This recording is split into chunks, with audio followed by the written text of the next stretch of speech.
Welcome to The Newsworthy. All the day's news in less than 10 minutes. Fast, fair, fun, and on the go.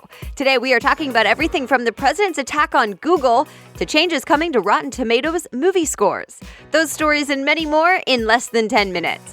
I'm Erica Mandy. Today is Wednesday, August 29th. You ready? Let's do this. President Trump had harsh words for Google this week, and now a top official says the White House is taking a look at federal regulations for Google. So here's why. The president tweeted that Google's search results are, quote, rigged. He says news outlets with negative stories about him are more prominent in the results. He even put out a percentage that 96% of results when you search Trump news is from what he called left-wing media. The New York Post says the president may have brought this up because of an online article a few days ago that used the same percentage. The writer was talking about her own search results, though she admitted her methods were not scientific.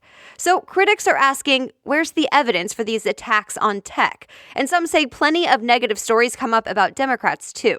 But supporters say this is a problem, and not just with Google, but also others like Twitter and Facebook.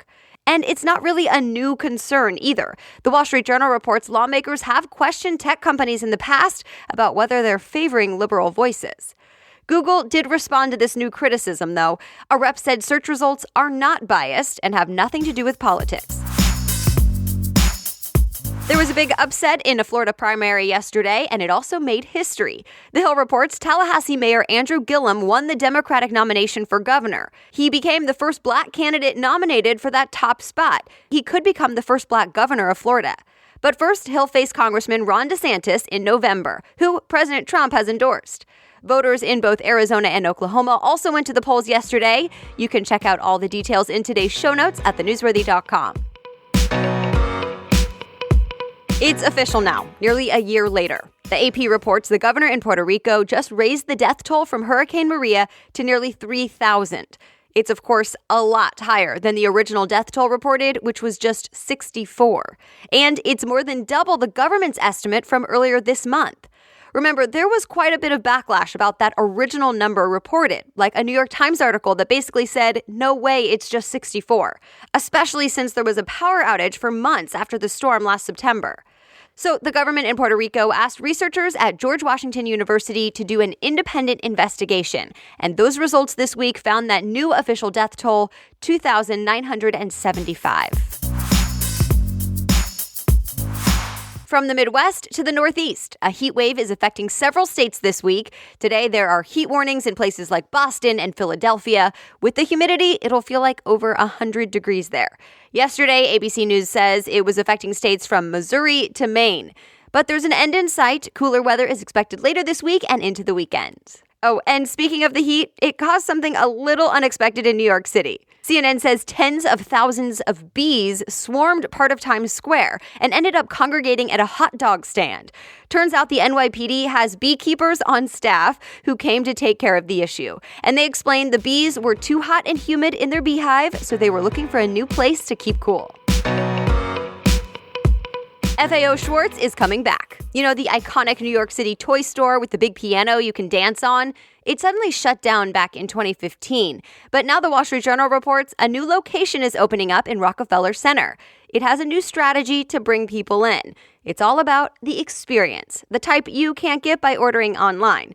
So the plan is to have magicians and people dressed up in costume and even have dancers for that big piano. The store is set to open this November.